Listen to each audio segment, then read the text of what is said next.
Hello students, हम पढ़ रहे थे डाइजेस्टिव सिस्टम। उसमें हमने पार्ट फर्स्ट में देखा था कि एलिमेंट्री कैनाल है, उसमें कौन कौन से पार्ट होते हैं। और अब इस पार्ट में हम पढ़ते हैं कि एलिमेंट्री कैनाल के अंदर जो पार्ट्स होते हैं उनकी संरचना किस प्रकार की होती है। तो सबसे पहले एलिमेंट्री कैनाल का प्रारंभिक भाग होता है, उसको मुख कहते हैं।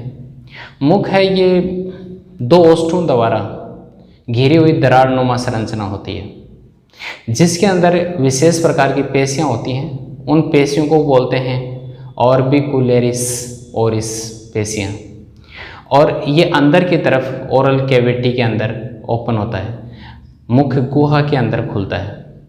तो सबसे पहले बात करते हैं फर्स्ट पार्ट एलिमेंट्री कैनाल का, मुख या माउथ।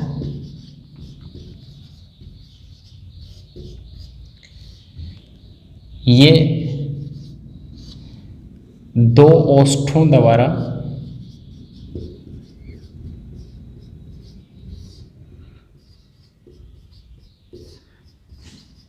घेरी हुई दरार नुमा संरचना होती है।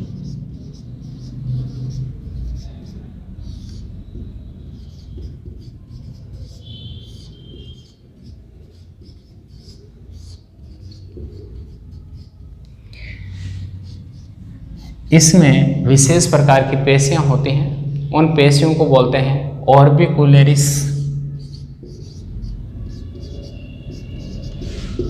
ओरिस मसल्स। ये पेशियां ओष्ठ होते हैं, उन ओष्ठों के मोमेंट के लिए उत्तरदायी होती हैं। इनकी वजह से ओष्ठ हैं उनके अंदर मोमेंट होती है। नेक्स्ट जो ओरल कैविटी है उसके अंदर माउथ ओपन होता है। माउथ ओरल कैविटी में ओपन होता है।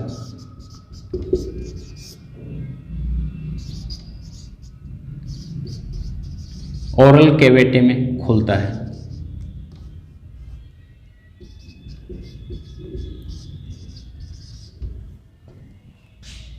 इसके बाद एक बार इस डायग्राम में देखेंगे हम, यहाँ पर ये माउथ होता है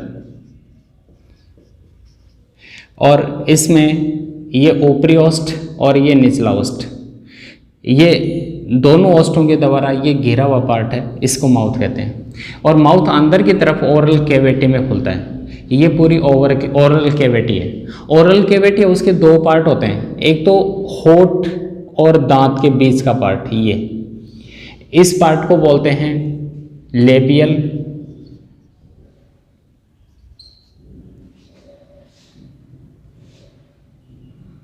कैविटी या वेस्टिबुलर कैविटी। और ये जो कैविटी होती है इसको बोलते हैं मेन ओरल कैविटी। और यहाँ एक मिनट यहाँ देखेंगे कि जो ये ओष्ठ होते हैं ये अंदर यहाँ पर इसके अंदर मसूड़ों के पास में यहाँ पर विशेष प्रकार की संरचना के द्वारा जुड़े होते हैं, जिसको बोलते हैं लेबियल फ्रेन्युलम। लेबियल फ्रेन्युलम के द्वारा ओष्ठ मसूड़ों के द्वारा जुड़े होते हैं। ओरल कैविटी है, उसकी जो छत होती है उस छत में दो पार्ट होते हैं जिसको तालु बोलते हैं, और तालु है उसके दो पार्ट होते हैं। एक तो आगे वाला पार्ट, जो आगे वाला पार्ट होता है इसको बोलते हैं हार्ड प्लेट, कठोर तालु। और इसका जो पीछे वाला ये पार्ट है इसको बोलते हैं सॉफ्ट प्लेट, कोमल तालु।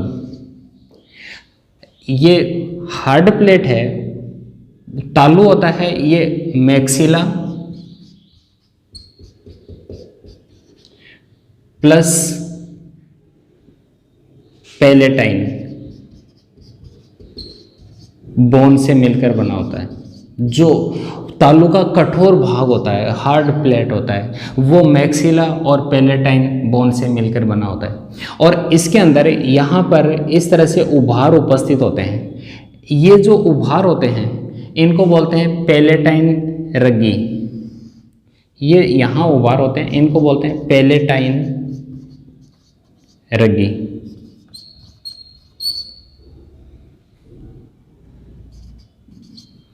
और ये पैलेटाइन रग्गी हैं, ये फूड है उसको स्लिप होने से रोकने का कार्य करते हैं। और पैलेटाइन रग्गी हैं, इनका आकार होता है, ये जो कार्निवोर होते हैं, मांसाहारी होते हैं, उनमें बड़ा आकार होता है, बड़े साइज के होते हैं। जो लास्ट इसका अंतिम भाग है तालु का, उसको बोलते हैं कोमल तालु या सॉफ्ट पैलेट। कोमल तालु है, ये अनैच्छिक पेशियों से बना होता है और इसके अंतिम भाग पर यहाँ एक उभार उपस्थित होता है। इस उभार को बोलते हैं वेलम पैलेटाई। वेलम पैलेटाई है, इसका काम होता है जब फूड है ये आगे सप्लाई होता है तो ये इंटरनल नोस्ट्रिल, अंत्यनासा छिद्र, ये अंत्यनासा छिद्र है, इन इंटरनल नोस्ट्रिल, इन अंत्यनासा छिद्र को ये वेलम पैलेटाई है ये बंद कर देती है ताकि फूड है ये नेजल कैविटी, नासा मार्ग है, उसमें प्रवेश नहीं करे। तो इस तरह से तालु होता है, उसके दो पार्ट होते हैं। इसका जो निचला भाग होता है, इस निचले भाग में यहाँ पर फर्श पर एक मस्कुलर टंग होती है, पेशीय जीभ उपस्थित होती है, ये जीभ है।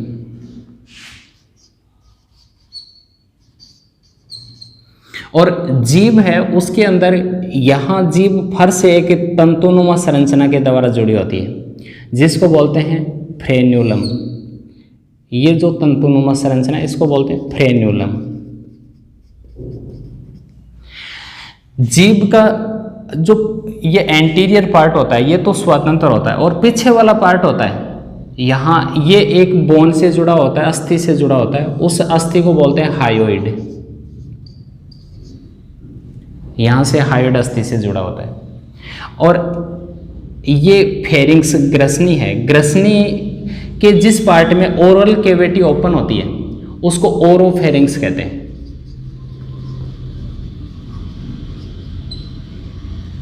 ओरोफेरिंग्स। और जिस पार्ट में नेजल कैविटी ओपन होती है उसको बोलते हैं नेजोफेरिंग्स। ये पार्ट है, इसको बोलते हैं नेजोफेरिंग्स। और यहां से ये स्वर यंत्र यानी लेरिंग्स ओपन हो रहा है, लेरिंग्स से जहां ओपन हो रहा है उस पार्ट को बोलते हैं लेरिंगोफेरिंग्स।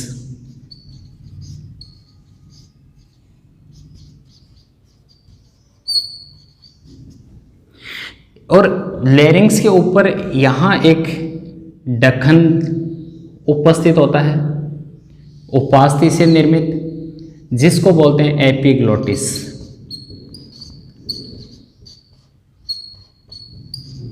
एपिग्लोटिस है, ये फूड है उसको निगलते समय ये वाइंड पाइप है उसमें जाने से रोकता है। इधर से जब फूड आएगा तो ये फूड सीधा इसोफेगस, ये इसोफेगस है, ग्रसिका है, ग्रसिका है, उसके अंदर चला जाता है। जो एपिग्लोटिस जिस पार्ट के ऊपर उपस्थित होता है वहां पर यहाँ एक पोर होता है, पोर के द्वारा ये लेरिंग्स फेरिंग्स में ओपन होता है, तो इस पोर को ग्लोटिस कहते हैं। यहाँ जो लेरिंग्स का पोर है इस पोर को बोलते हैं ग्लोटिस। ग्लोटिस को बंद करने वाला जो संरचना है जो कार्टिलेज उपास्थि से बनी होती है उसको एपिग्लोटिस कहते हैं। और इसोफेगस है उसका जो यहाँ ओपन होने वाला पार्ट है, इस ओपन होने वाले पार्ट को बोलते हैं गलट या निगल द्वार। निगल द्वार के द्वारा फूड है वो इसके अंदर एंटर हो जाता है। नेजोफेरिंग्स है उसके अंदर मिडल ईयर है, उनके दो नलिकाएं ओपन होती हैं जिनको यूस्टेकियन नलिकाएं कहते हैं। यूस्टेकियन नलिकाएं हैं वो यहाँ नेजोफेरिंग्स है उसके अंदर आकर ओपन होती हैं। और जो यूस्टेकियन नलिकाएं होती हैं उनका काम होता है जो कान का पर्दा है जिसको ईयर ड्रम कहते हैं, उसके दोनों तरफ प्रेशर है, एयर का प्रेशर है, उसको मेंटेन रखना। अंदर से उसमें हवा भरेगी मिडल ईयर में, तो वो अंदर से प्रेशर डालेगी जिससे कान का पर्दा है उसको सुरक्षा प्रदान होती है। तो इस तरह से ओरल कैविटी और फेरिंग्स, इनकी इस तरह की संरचना होती है। अब ओरल कैविटी यानी मुख गुहा होती है, उसके अंदर एक तो दो प्रकार की संरचनाएं होती हैं, एक तो जीभ होती है और एक दांत होते हैं। जीभ और दांत हैं, इनकी संरचना का अध्ययन करेंगे, इनकी संरचना कैसे होती है। एक बार यहाँ देखेंगे, सेकंड पार्ट है उसको बोलते हैं oral cavity.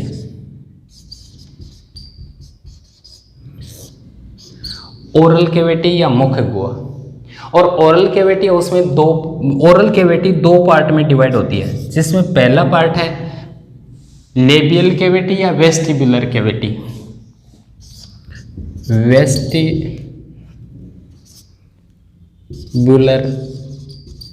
Cavity. Vestibular cavity किसको बोलते हैं? दांत, टीथ और होठों के मध्य, इन दोनों के मध्य जो स्पेस होता है, जो कैविटी होती है, उसको वेस्टिबुलर कैविटी बोलते हैं। और दूसरी होती है मेन ओरल कैविटी, मुख गुहा, मेन ओरल कैविटी। और मेन ओरल कैविटी है, उसके अंदर अभी आपको बताया कि उसकी छत होती है, उसको तालु कहते हैं, जिसके दो ये पार्ट होते हैं, हार्ड पे कठोर तालु और कोमल तालु। और जो फर्श होता है उसके ऊपर मांसल जीभ होती है। और ओरल कैविटी, जो मेन ओरल कैविटी है, उसके अंदर दांत और जीभ ये उपस्थित होते हैं।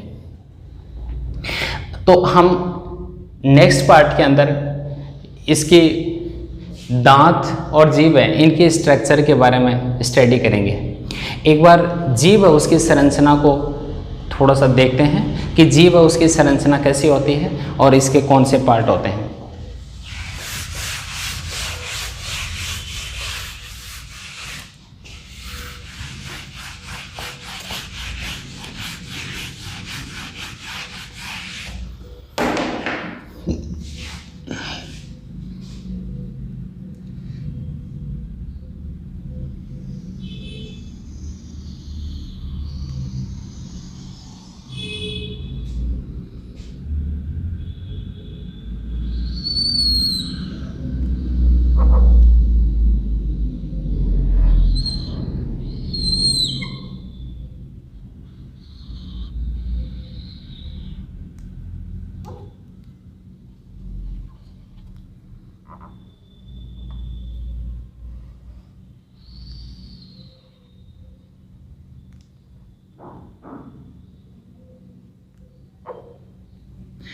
जीभ है उसके इस तरह से दो पार्ट होते हैं। एक इसका 1/3 पार्ट ये इसके अंदर फेरिंग्स में प्रेजेंट होता है 1/3 पार्ट, और 2/3 पार्ट होता है ये ओरल कैविटी के अंदर प्रेजेंट होता है। जीभ है उसके अंदर जो 2/3 पार्ट उपस्थित होता है, उस 2/3 पार्ट के अंदर यहाँ पर पेपिला प्रेजेंट होते हैं।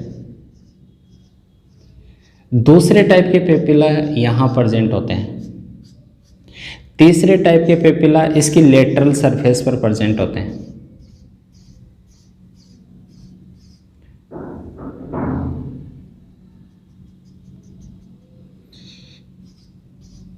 और फोर्थ टाइप के पेपिला पूरी जो जीभ होती है, पूरी टंग, एंटायर टंग है, उसके ऊपर प्रेजेंट होते हैं। इस तरह से जीभ है उसके ऊपर 4 टाइप के पेपिला प्रेजेंट होते हैं। और जो फेरेंजियल पार्ट है, ये फेरेंजियल पार्ट,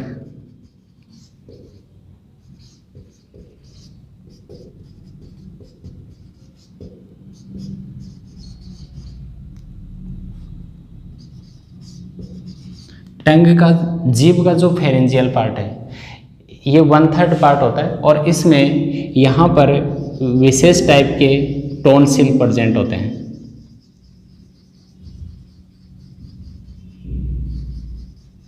जिनको बोलते हैं लिंगुअल टॉन्सिल। ये जो पेपिला हैं यहाँ बेस में प्रेजेंट होते हैं, उनको बोलते हैं सर्कमवेलेट।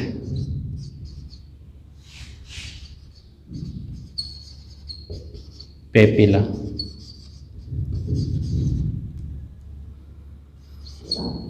और जो यहाँ ये पेपिला होते हैं इनको बोलते हैं फोलिएट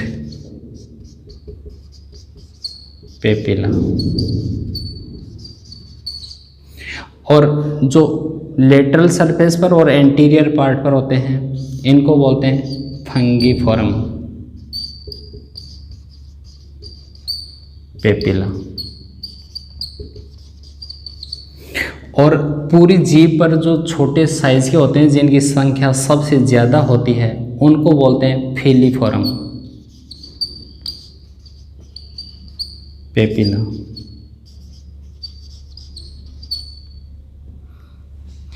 ये जो सर्कमवेलेट पेपिला होते हैं, इन सर्कमवेलेट पेपिला की संख्या 8 से 12 तक होती है, यानी सबसे कम संख्या में होते हैं, सबसे बड़े आकार के होते हैं और बेसमेंट में यहाँ पर उपस्थित होते हैं। और इनके ऊपर टेस्ट बड उपस्थित होती हैं, स्वाद कलिकाएं उपस्थित होती हैं। फोलिएट पेपिला है ये यहाँ पर जो बेस होता है उसमें लेटरल पार्ट पर उपस्थित होते हैं और इनके ऊपर ये फोलिएट पेपिला हैं ये वेस्टिजियल होते हैं मनुष्य के अंदर, यानी इनका कोई कार्य नहीं होता है। और थर्ड टाइप के फंगीफोरम पेपिला होते हैं, ये लेटरल पार्ट पर एंटीरियर पार्ट पर उपस्थित होते हैं और गोलाकार होते हैं, स्फेरिकल होते हैं और इनके ऊपर टेस्ट बड उपस्थित होती हैं और ये गुलाबी कलर के होते हैं, पिंक कलर के होते हैं। और चौथे टाइप के जो पेपिला है फिलीफोरम पेपिला। फिलीफोरम पेपिला सबसे छोटे आकार के और सबसे अधिक संख्या में होते हैं और सफ़ेद कलर के होते हैं, वाइट होते हैं और इनके ऊपर टेस्ट बड हैं वो अनुपस्थित होती हैं। टेस्ट बड अनुपस्थित होने के कारण फूड होता है उसके टेस्ट के बारे में ज्ञान नहीं करवाया जाता है। बाकी जिनके ऊपर टेस्ट बड प्रेजेंट होती हैं उनके द्वारा फूड है उसके टेस्ट के बारे में पता चलता है। जैसे ये जो जीभ का टंग है उसका बेस पार्ट है उसके द्वारा बिटर, यानी यहाँ से जो टेस्ट होता है वो बिटर यानी कड़वा स्वाद है उसके बारे में पता चलता है। यहाँ से मीठे के बारे में,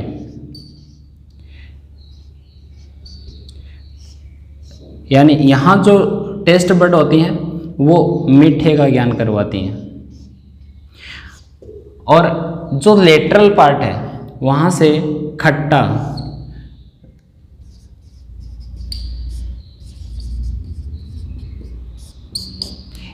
यानी फूड है उसके खट्टे के बारे में यहाँ से पता चलता है और मीठे के बारे में यहाँ से, कड़वे के बारे में यहाँ से। इस तरह से टेस्ट बड होती हैं, ये फूड है उसके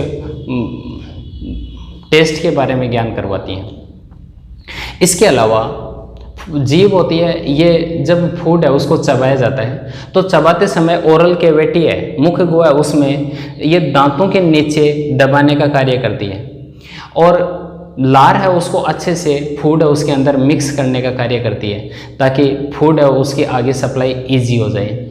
और इसके अलावा जीभ होती है, ये जो स्वर होते हैं उनको बनाने में हेल्प करती है। तो इस प्रकार ये जीभ है उसकी स्ट्रक्चर होती है और ये इनके ये कार्य होते हैं। इसके बाद ओरल कैविटी है उसके अंदर दूसरा जो पार्ट होता है जिसको टीथ कहते हैं, दांत कहते हैं। दांत हैं उनकी संरचना के बारे में कि इनकी संरचना कैसी होती है, इनकी संरचना के बारे में हम पढ़ते हैं नेक्स्ट पार्ट के अंदर। Thank you.